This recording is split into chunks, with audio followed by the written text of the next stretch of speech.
Good, ready, yes, Yeah. yes. Well, first of all, I think this election in Stratford is a turning point for the city.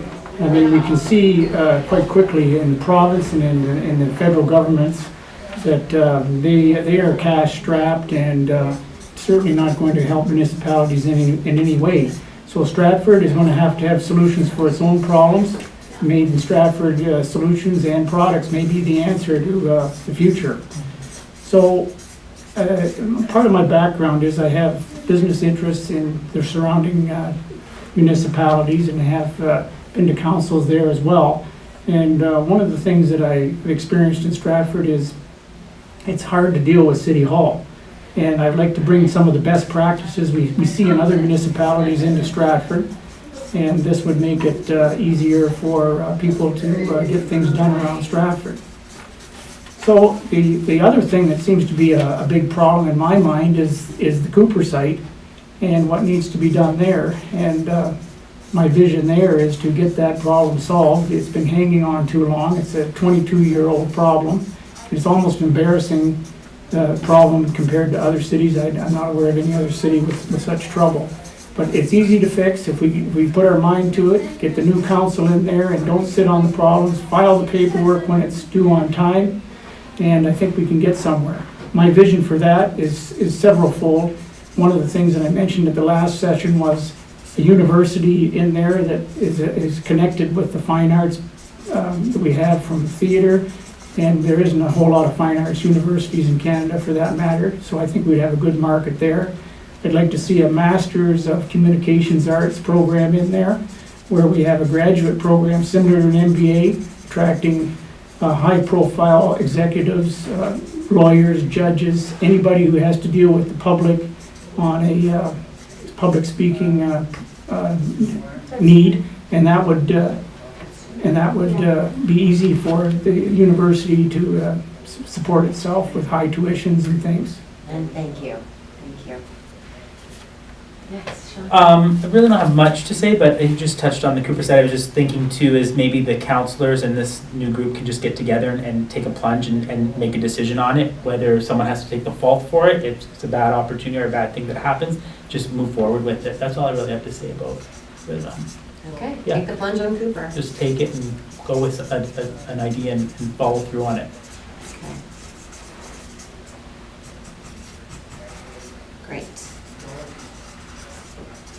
And continuing around the table. I guess I'm staying on the same subject of the Cooper site, but I was asked in April, I was over in Europe, and I was asked a couple ladies in town who were very interested in the progression of that site, asked if I'd make a side trip through Arles in France, because they had a city our size, almost identical, and what they did they were a railway hub at one time, it's gone, these lovely buildings there, and what they're doing in there will take your breath away. They've started already, and they have a Frank Lloyd Wright building that right beside it that's pretty outstanding. But we had an opportunity to walk through the building that's in progress, the old building, and so it's not like we don't have something to take a look at. Google it sometime if you want to see what they're doing there. It's remarkable. What was the name of the? Arles. A-R-L-E-S. And it's a town in the Languedoc, southern Rhone area. Yeah. Yeah. Yeah. Okay. Where is it from? It's close to Avignon in the south of France. Yeah. As someone relatively new to Stratford, I don't really know much about the Cooper site, but it sounds like we have something that is a base that could be used and could be transformed into something that is an attraction for the city, and it builds on the arts and cultural wealth that we already have here. So it just makes a lot of sense to go forward with something like that. I'm now really curious to go out and see this Cooper site. Because I'm not really sure where it is. Well, unfortunately, you're not going to be able to see it inside it anymore. There's a big fence around it. Well, let's just carry on with the theme then. And we'll talk about the vision of Stratford with the Cooper site. And I'm fine with just continuing with this topic. You know, Shannon, you make a good point. Let's just make a decision and get on with it. I'll tell you that, you know, I've been sitting on council for 8 years, and it's been a very arduous task of going through this. I'll tell you, 12 years ago when I first ran for council, I said, let's just rip the damn thing down and start fresh. I'll tell you that my opinion's changed somewhat, and I'm glad, because I've learned a lot being on council in terms of it's not always an option A or an option B, but usually it's a compromise somewhere in the middle. And I'm very excited, and this is where we talk about vision. I'm very excited about where we're going. Having the community involved in over the past, I'll say over the past 8 months, when we had people being engaged and talking about the vision of that site, the dominoes are going to start to fall regardless of who's on this council, because we know that the community wants this to happen. We know that we have money starting to come in play, so sell the land. We have that money so that we can start to be that seed. And so, in my opinion, and this is just my opinion, I think things are going to start to happen. I'm very excited about that, because I've got twin boys who are 16 years old who've never known this building to be what it used to be historically. But I know that it's going to be something, and it's going to be something soon. Will it happen overnight? No. But I do know it's going to happen, and it's going to take some time. But I know that it's not going to be exactly what you want or exactly what I want. There'll be a compromise somewhere in the middle there, and we, at the end of the day, we'll have something that we'll all be very proud of, and it will probably encompass a little bit of everybody's. And again, it's going to be a vision of Stratford. It's going to be that phoenix rising out. And so for me, we saw this happen with Market Square. This is going to be at it just 100 times more. And so again, for me, it's hard not to be excited. And I think as our community, I think we're going to all rally behind this and say this is something that we can all be very proud of. Yeah. Anyways, that's it I have. Okay. So. Great, thanks. I think we need to be, I think we should look at being more of a walkable city. I think that I said this in environment too. We try very, very hard to please people who think they should be able to drive up to every doorstep. And I think we should have communities that focus around walkable areas, that focus around parks. I won't say too much about that, like I said, something in environment. What I also think is really important, we're not much of a community if we're not a community that doesn't embrace everybody. And I think we can do a lot better with that. Housing is a huge issue for people right now. Wages are a big issue for a lot of people right now. A lot of people feel like there's the festival group. I love the festival. I love the arts. But then there's a lot of people who feel there's people living in the Old Grove. I went for a walk through there, and I gave somebody $20. There's people living in the Old Grove, and this is an issue. We're not a community that completely embraces everybody. I think there's a lot of communities that have this issue.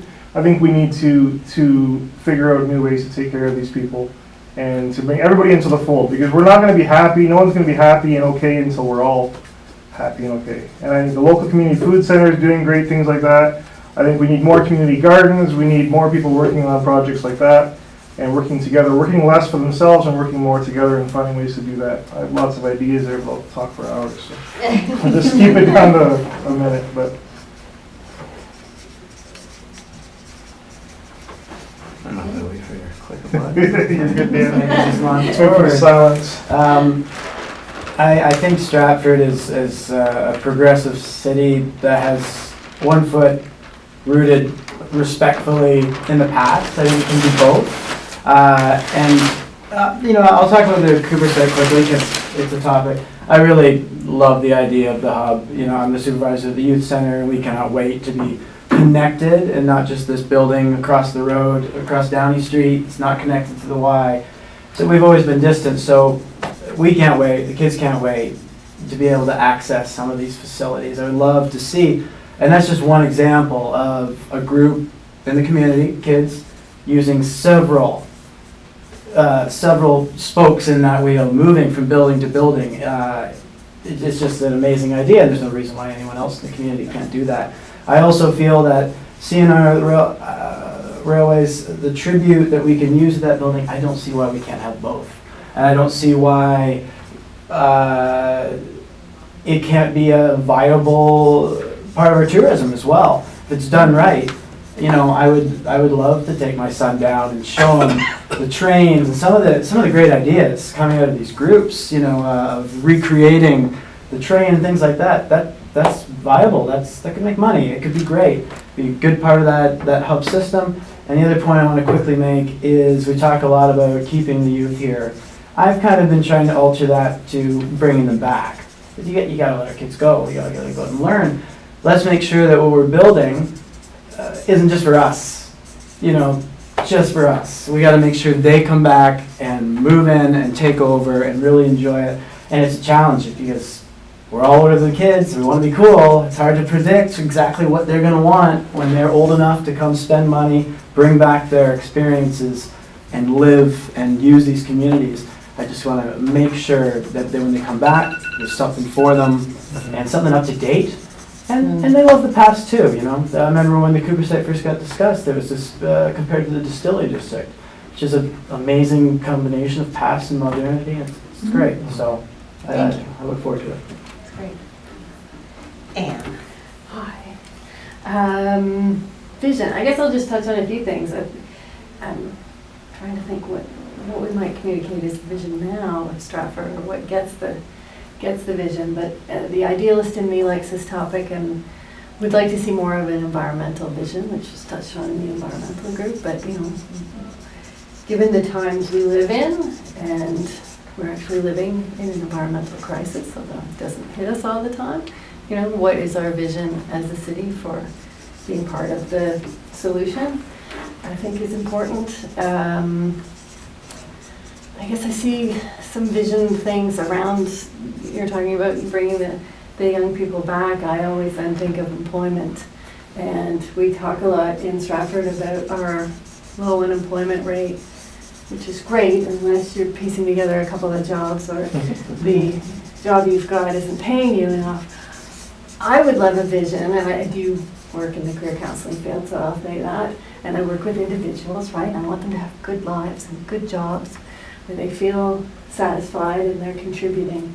Like, wouldn't it be great not just to talk about a vision of Stratford with a low unemployment rate so that people have jobs, but that they have good quality jobs, that they have the living wage, that they have good working conditions, that they want to go to work more or less. I think, yeah, it's great to bring employers to the city, but we could also talk about what kind of jobs are being offered for quality of life. So I guess a vision around quality of life, and there's some good social planning and research council stuff, there's some good United Way stuff around quality of life. Also love talking about walkability and bikeability. I try to get everywhere on my bike, and it's not always easy, but it's mostly pleasant, to be honest. So those are things I see in a vision as well. Thank you. Carla. I'll go on the Cooper site. I agree a lot with Dan. We've been to a lot of, I like the potential. We've been to a lot of meetings, there's been a lot of discussion about what can go in there and how it all works together. And the Stratford Arts and Culture, some of their ideas and the projects that they have planned. I went to the original Cooper planning site at the university, and I brought my daughter, and she was amazed that she was the only 16-year-old there. She said, this is for her, this is for, she wants to bring back, like, go to school, come back, and this is going to be where she ends up as far as a community center, as this is going to be a hub of Stratford. And so, yeah, it was bizarre to see not the young people not there, not having a voice. But other than that, I'm excited about what's happening, and yes, we can move forward a little faster.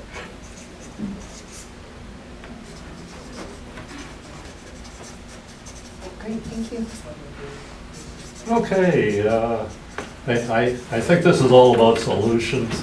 And the Cooper site, what they got to do, they still have Lawrence Ryan on the fringe, and he's interfering with everything they ever do. They got to get that man into court. They got to settle with that man. It doesn't matter how much it costs to get the best lawyers around, but settle and get rid of Lawrence Ryan and get on with that great property that can bring assessment into the city and bring all kinds of great things. They're going on the right way with the way they're consulting now and stuff.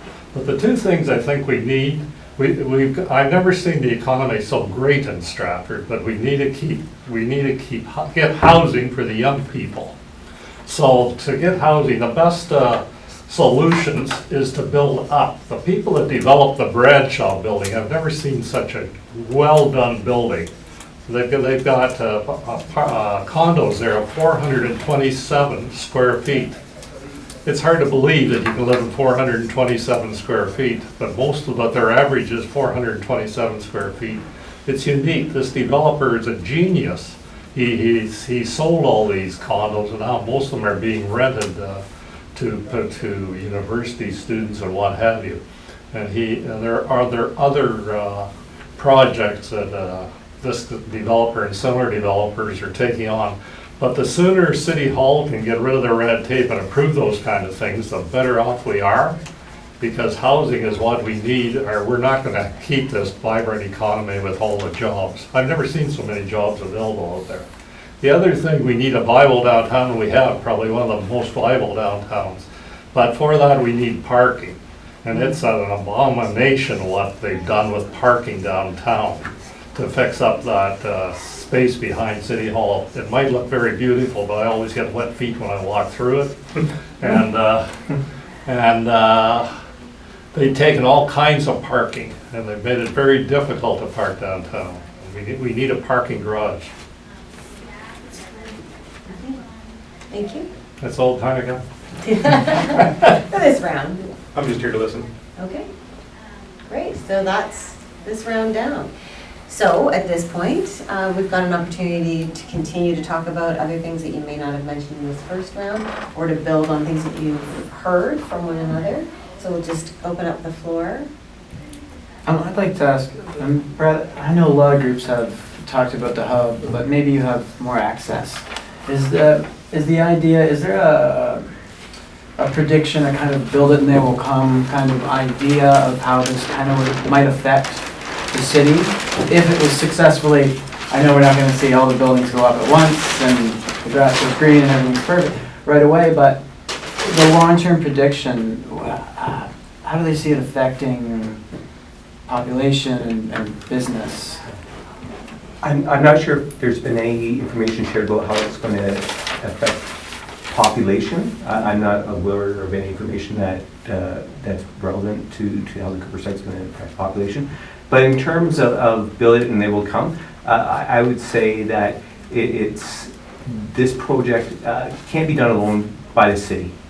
We know that there's got to be many community players, and you've already mentioned, the YMCA. We know that they want to be a part of this location, and so when you start pulling together different organizations and this is the other component, we can't do it alone because we need funding, right? And so we need funding. We need the province to ensure that their commitment that they made continues to come through with the new provincial government. I feel that our current mayor has done a great job with trying to share that we need them to keep their word. And so if that continues, then we start to see the dollars come. And then as soon as you have the ability to move forward, then I'll say you start building, and then the rest may follow, right? And then if we can get a major tenant to take part of the Cooper or the Grand Trunk Community Center, then all of a sudden you get assistance with that collaboration, and all of a sudden you go from a slow start to walking, and hopefully we'll get to a running pace quicker than or sooner than, to Shannon's point, sooner rather than later. Could someone please tell me exactly where the Cooper site is? You know where the tracks are? Yes. It's right beside the tracks. Okay, so it's all those buildings Where the that, YMCA is? those huge, because there's a whole complex of buildings that I guess were industrial at one time? That's it. Okay, that's what I wasn't sure if it was that or the fenced off huge white house that's around the corner from me. No. But there's another thing is, what are you doing with that? You know? It's the big building that looks like it was on fire. Okay. Yeah. Okay. All right, now I know where it is. Yeah, sure, go ahead. One of my concerns about the city of Stratford is I think we have a little bit of a land shortage that the city has control over. We've sold off the fairgrounds, a large portion of it. There's nowhere in Stratford where you can have a large convention of 5,000 or 6,000 people. So we need parking land, we need land for those kind of developments. And I was at the SACC there on last Thursday night. And when you start looking at all the groups that are going